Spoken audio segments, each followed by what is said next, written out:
We make them for the feet. They're not just standard, they're personalized. And some of those that have fallen arches, some of those that have very wide feet. I've come across those that have feet shaped like alligators. But we can make shoes for everybody. You know? And at the end of the day, with the Echo shoes, their feet look nice, regardless of how their feet looked prior to the Echo shoe. You know? Okay. And I think that's one of the qualities of having a handmade product, you know, that you can make to order. Because we'll just take their footprint and we can design the shoe to the contours of their foot, so we can make something for everybody. If somebody has fallen arches, we can put an arch in there. If somebody has just flat feet, you know, we can take the arch out and make it to accommodate them. Excuse me for asking, but you look very young and very in shape for your age, if you want to state your age on camera. Well, I'm 81, Whoa. and I guess I can attribute that age more to the blessings from above than I can for whatever I've done to stay in shape, so to speak. But I like moving about, I like walking, I like exercising. If that has anything to do with it, maybe that's why I've reached this age. I've reached this age only because of God's blessings. That's all I can say.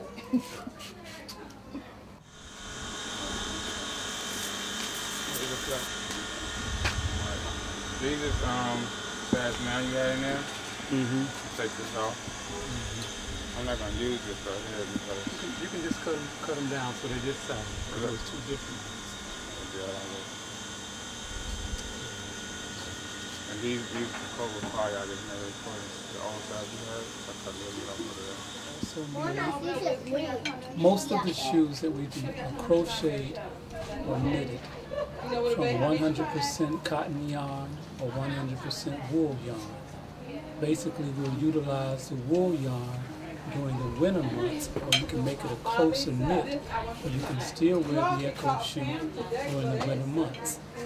I don't recommend it in the rainy season, but certainly in the colder weather, when it's made out of the wool, you know, you can wear this Echo shoe. Basically, it's two people in the process of making Echoes that the whole process depends upon. It depends upon one, a person who actually make the shoe that I'm making now. But once that's finished, the shoe is not really complete until you have the sole that you walk on. Because if you walk on this shoe that I'm making on the ground, it'll get it's not sturdy. It's not sturdy sole. So you walk on it, and it very fast it'll start to wear off. So Akalalio, he's actually the person that makes that rubber sole something. It's not this style, but the sole part that actually the shoe go on to make the shoe able to last, and you know you can have it for many years. One time I had this foot. It was so long. It was like the Titanic. It took me like 10 whole hours to do this shoe.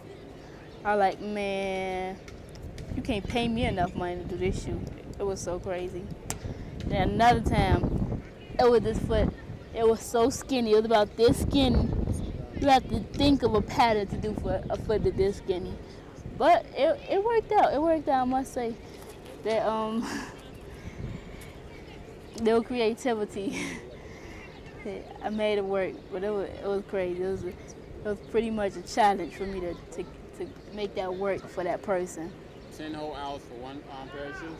It was 10 hours. This foot was humongous. It was like Godzilla's foot almost. This is also very, very key, you know, because you have to get it on the edge, and you have to allow me to be able to see what I'm doing, you know, without blocking my view with the camera. Okay. Because this is the finishing.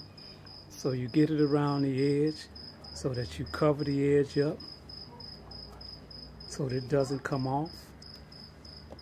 You generally put the front portion on first, make sure it's secure, then you take and do the back portion.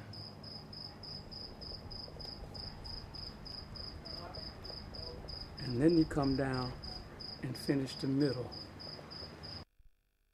For a person that's a good shoemaker, it's generally no problem. But sometimes somebody will make a person a shoe and their foot size is a size 10, and the person that's making the shoe, they'll be trying to do it fast, and it'll only be a size 8, and they'll bring it to me and want me to stretch it 2 sizes. Sometimes I've had to cut out the portion on the inside to open it up and allow it to be. But this one was done well. These were some size 12s, you know.